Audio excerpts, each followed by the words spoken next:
Beowulf, The Monsters and the Critics by J.R.R. Tolkien. Book summary in under 4 minutes.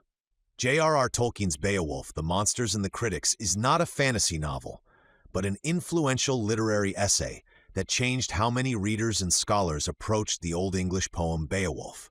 Tolkien argues that critics had often treated the poem as a flawed historical document instead of reading it first as a carefully made work of art.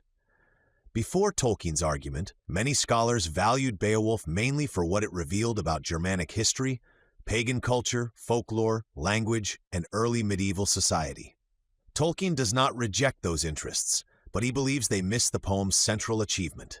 To him, the monsters are not embarrassing distractions or childish additions.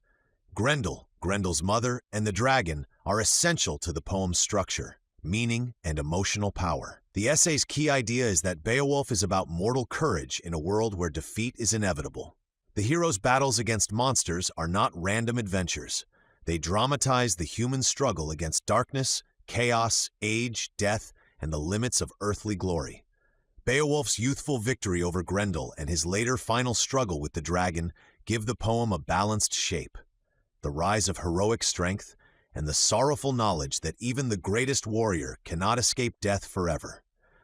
Tolkien also emphasizes the poem's tragic atmosphere. Beowulf stands between older pagan heroic values and a Christian awareness of history, judgment, and loss. The poem honors bravery, loyalty, and fame, but it also mourns the passing of kingdoms, treasure, warriors, and human achievement.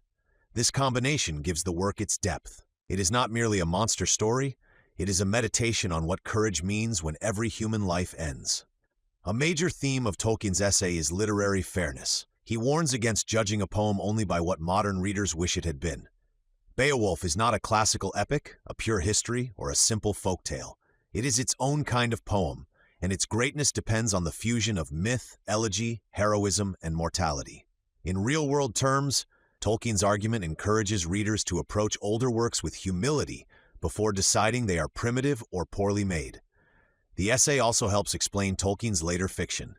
His defense of monsters, dragons, myth, and heroic sadness connects directly to the moral atmosphere of The Hobbit and The Lord of the Rings.